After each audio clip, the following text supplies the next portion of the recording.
तो hello guys, मेरा नाम है करण यादव और आप लोग देख रहे हैं मेरा चैनल करण यादव 0306।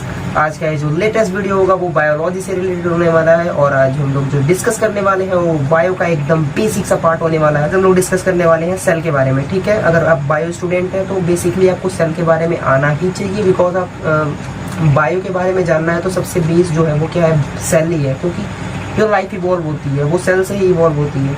ठीक है, कोई भी ऑर्गेनिज्म हो वो किससे बना हुआ है, सेल से बना हुआ है। तो सेल के बारे में जानना बहुत ज़रूरी है कि सेल आया कहाँ से, सेल होता क्या है, सेल की कंपोजिशन क्या है, सेल के अंदर कौन कौन से ऑर्गेनल्स आते हैं, ठीक है, किनका क्या काम है, सेल आखिर ज़रूरी क्यों है। तो इन सारी चीज़ों के बारे में डिस्कस करेंगे आज हम लोग इस वीडियो के अंदर। So without wasting any time let's get started.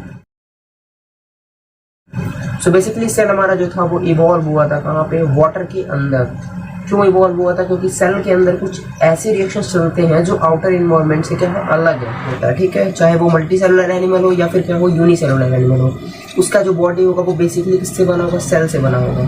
ठीक है, तो इस तरह से हम लोग बोल सकते हैं कि जो सेल होती है वो लाइफ की एक तरह से बेसिक यूनिट होती है। लाइफ मीन्स कोई भी एनिमल हो गया, कोई भी मतलब प्लांट हो गया, सारी चीज़ें लिविंग है। दैट इज़ वाई हम बोल सकते हैं कि सीधे सीधे लाइफ अगर है तो लाइफ के लिए सेल का होना बहुत इंपॉर्टेंट है। अगर सेल नहीं है तो लाइफ इवॉल्व होना मुश्किल है। तो अब क्वेश्चन ये आता है कि जो सेल है वो आया कहाँ से। तो सबसे पहले अगर हम बोलें तो जो सेल आया था वो कहाँ से आया था, वाटर में इवॉल्व हुआ था। ठीक है, बेसिकली हमारा क्या था, एक ओशन था। ठीक है, उस ओशन के अंदर क्या था, वाटर था। In the very beginning, starting की बात ये हो रही है। ठीक है, स्टार्टिंग टाइम में हमारा ये क्या था, ओशन था, ओशन के अंदर वाटर था। ठीक है, और इसके अंदर कुछ रिएक्शंस चल रहे थे।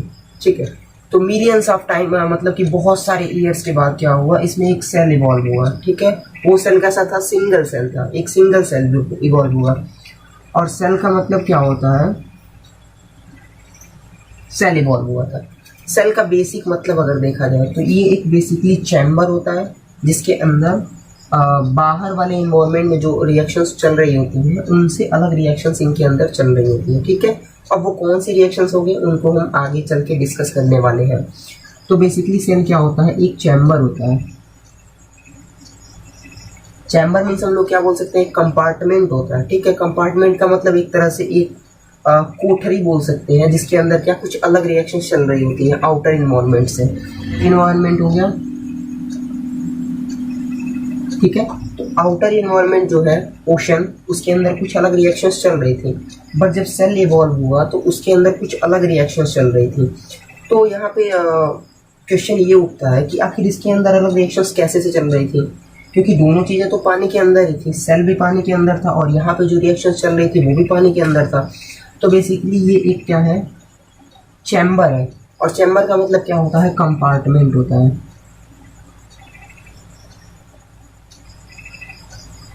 जिसको हम लोग बेसिकली बोल सकते हैं कि कोठरी, एक तरह की ऐसी कोठरी जिसकी जो ये बाहर की मेम्ब्रेन होती है, ये मेम्ब्रेन जो होती है वो लिपिड की बनी हुई होती है। किसकी, लिपिड की। ये लिपिड की बनी हुई होती है और लिपिड की बनी होने के कारण ये वाटर रिपेलिंग होती है, यानी कि पानी को दूर भेजती है, जिस वजह से ये क्या पानी के अंदर इवॉल्व हो सका। ठीक है, वाटर रिपेलिंग। वाटर रिपेलिंग का मतलब होता है कि ये वाटर लविंग नहीं होता। ठीक है, जल विरागी होता है। ठीक है, तो बेसिकली हमारा सेल कहाँ पे आया, ओशन के अंदर इवॉल्व हुआ था। सबसे पहला जो सेल था वो किसके अंदर आया, ओशन के अंदर आया। तो हम यहाँ पे लिख रहे हैं, firstly cell evolved in water. सही है, जो हमारा सबसे पहला सेल था वो कहाँ पे, पानी के अंदर इवॉल्व हुआ था। सही है, वो सेल था कैसा, यूनिसेलुलर सेल था। सेल क्या था, यूनिसेलुलर था। ठीक है, ओके, तो पहला सेल तो इवॉल्व हुआ और उसे इवॉल्व होने में मिलियंस ऑफ ईयर्स लग गए थे। ठीक है, तो यार देखो, बार बार अगर सेल को इवॉल्व होना हो तो मिलियंस ऑफ ईयर्स लगेंगे, सो लाइफ बड़ी कॉम्प्लिकेटेड हो जाती। बट देयर वॉज समथिंग, इसके अंदर कुछ ऐसा था जो क्या करता था, इंफॉर्मेशन को स्टोर करता था। एंड सेल डिवीजन के बाद सेल लगातार क्या होते गए, इंक्रीज होते चले गए, इंक्रीज होते चले गए, and unicellular to multicellular animals या फिर प्लांट्स या फिर कोई भी ऑर्गेनिजम्स क्या है और डेवलप होते चले गए। तो इसमें बेसिकली क्या था, इसके अंदर कुछ रिएक्शंस चल रहे थे। ये हमारा सेल हो गया, ठीक है, ये हमारा बेसिकली एक सेल हो गया। ओके, इसकी जो बाहर की लेयर थी उसको हम लोग बेसिकली बोलते हैं सेल मेम्ब्रेन। बनी किसकी थी? लिपिड की। लिपिड मीन्स वाटर रिपेलिंग, यानी कि जल विरागी, ठीक है। वो जल को मतलब वाटर को अट्रैक्ट नहीं करती है, वाटर लविंग नहीं होती, वाटर रिपेलिंग होती है। उसको हम लोग बोलते हैं हाइड्रोफोबिक इन नेचर। तो ये हमारा क्या था? बेसिकली सेल मेम्ब्रेन था। किसका बना हुआ था? लिपिड का, जिसको हम लोग बोल सकते हैं कि जो सेल मेम्ब्रेन था क्या था? हाइड्रोफोबिक इन नेचर था। हाइड्रोफोबिक इन नेचर, सही है। तो हमारा जो पहला सेल इवॉल्व हुआ कहाँ पे? वाटर के अंदर, ठीक है। इसके अंदर कुछ अलग रिएक्शंस चल रही थी एंड वाटर के अंदर कुछ अलग रिएक्शंस चल रही थी। उन दोनों को अलग करने का काम कौन कर रहा था? ये जो हमारा सेल मेम्ब्रेन है वो, ठीक। सेल मेम्ब्रेन किसकी बनी थी? लिपिड की। लिपिड की नहीं होती तो वाटर के अंदर वो बेसिकली घुल जाती, ठीक है। तो लिपिड की थी, इसी वजह से वो वाटर में क्या कर रही थी? इन रिएक्शंस को इसके अंदर चलने वाले रिएक्शन से अलग कर रही थी, ठीक है। कॉन्सेप्ट क्लियर है? ओके, तो हमारा जो सेल था वो क्लियर हो चुका। अब उसके बाद अगर बात की जाए सेल मेम्ब्रेन की, ठीक है, तो सेल मेम्ब्रेन जो होती है, ये हमारा कोई सेल हो गया, ठीक है, और ये क्या हो गया? हमारा सेल मेम्ब्रेन हो गया। अब मान लो कि एक सेल को आने में मिलियंस ऑफ ईयर्स लग गए। मिलियंस ऑफ ईयर्स लगेंगे तो लाइफ को इवॉल्व होने में बहुत ज़्यादा टाइम लग जाएगा ना। तो मतलब कि यूनिसेलुलर एनिमल से मल्टी सेलुलर तक जाने में बहुत ज़्यादा टाइम लग जाएगा। तो बेसिकली हुआ क्या? सेल के अंदर एक स्ट्रक्चर पाया गया। वो स्ट्रक्चर क्या था? वो स्ट्रक्चर था डीएनए। और डीएनए का काम क्या था कि जो सेल के अंदर रिएक्शंस चल रहे थे उनकी जो पूरी इंफॉर्मेशन थी वो डीएनए स्टोर करके रख रहा था। क्यों रख रहा था? ताकि फिर फर्दर अगर सेल डिवाइड करे तो उसके अंदर के जो रिएक्शंस हो रहे थे, ठीक है, वो रिएक्शंस भी अगले वाले सेल के अंदर परफॉर्म हो सके। इसीलिए डीएनए क्या करता था? उसकी इंफॉर्मेशन को स्टोर करके रखता था। एंड ड्यूरिंग सेल डिवीजन, जब सेल डिवीजन हो जाता था तो डीएनए अपनी कॉपी बना के उस वाले सेल के अंदर अपने डीएनए क्या कर रहा था? ट्रांसफर कर दे रहा था। इस तरह का जो मेन रोल है stored information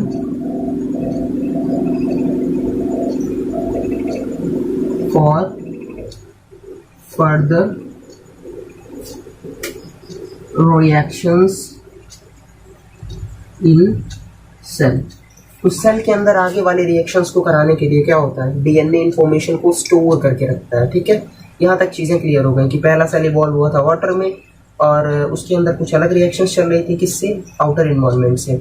अलग करने का काम कौन कर रहा था? ये हमारा जो था सेल मेम्ब्रेन था। कैसा? हाइड्रोफोबिक इन नेचर था, यानी कि वाटर रिपेलिंग था, जल विरागी। बढ़िया। तो हमारा सेल आ गया। सेल के बाद उसकी इंफॉर्मेशन को स्टोर करके रखना था, तो क्या आया? हमारा डीएनए आया। डीएनए ने क्या किया?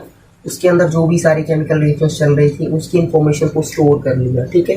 फर्दर सेल डिवाइड होने पे उसमें डीएनए अपना ट्रांसफर किया और उसके अंदर केमिकल रिएक्शंस होनी स्टार्ट हो गई। सही है? बढ़िया। तो हमारा जो सेल वाला टॉपिक है वो लगभग क्लियर होते जा रहा है। अगर ध्यान से देखा जाए तो चीज़ें क्लियर हो रही हैं। बढ़िया। तो ये हमारा सेल हो गया। अब उसके बाद अगर बात की जाए कि जो हमारा सेल मेम्ब्रेन है उसके अंदर कुछ चीज़ें अंदर भी तो जानी चाहिए बाहर से। जैसे क्या? जैसे वाटर है, ठीक है, वाटर अंदर जाना चाहिए, ठीक है। ग्लूकोज हो गया, वाटर हो गया। तो कि सेल के अंदर अगर कोई चीज़ न्यूट्रिशन जाएगा तभी तो सेल ग्रो करेगा, और सेल को ग्रो करने के लिए न्यूट्रिशन चाहिए। तो हम लोगों ने पहले बात तो ये देखा है कि वाटर रिपेलिंग होता है इसका जो सेल मेम्ब्रेन होता है, यानी कि वाटर से रिलेटेड कोई भी चीज़ अंदर नहीं जा सकती। तो अब इसका सॉल्यूशन क्या था? तो बेसिकली इसमें ये जो सेल मेम्ब्रेन था, इसमें कुछ प्रोटीन के बने हुए चैनल्स थे, ठीक है। प्रोटीन के बने हुए कुछ चैनल्स थे ऐसे करके,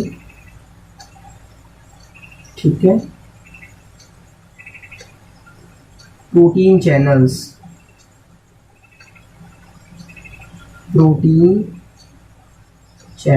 ठीक है।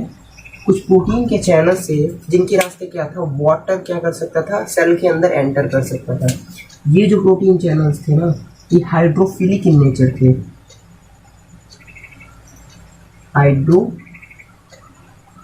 In nature, hydrophilic in nature का मतलब कि जो पानी वाली चीज़ें थी या फिर जो ग्लूकोज हुआ, ये सारी चीज़ें हमारा जो सेल था उसके अंदर एंटर कर सकती थी।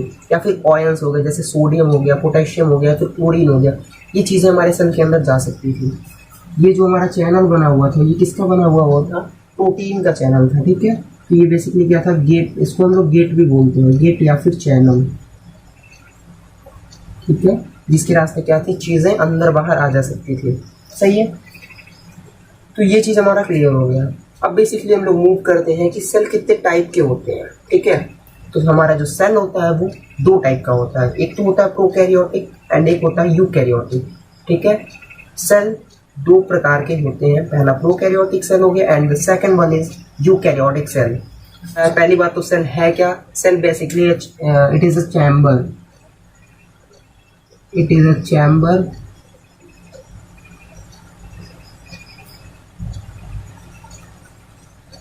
which separates inner and outer environment।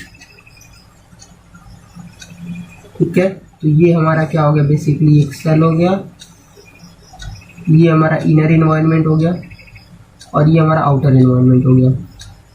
ठीक है, ये दोनों को अलग करने का काम कौन कर रहा है, ये हमारा जो है सेल मेम्ब्रेन। ठीक है, जो हमारा जो सबसे पहला सेल डिस्कवर किया था वो किन्होंने किया था, रॉबर्ट हुक ने किया था 1665 में। ठीक है, first cell discovered by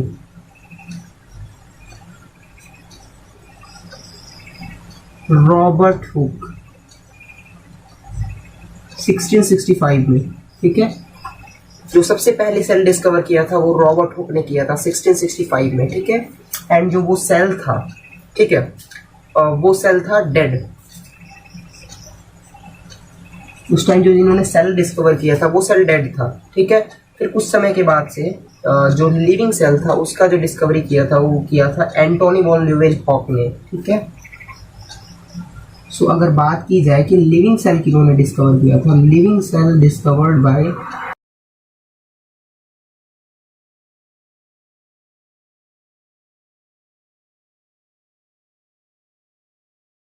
Antonie von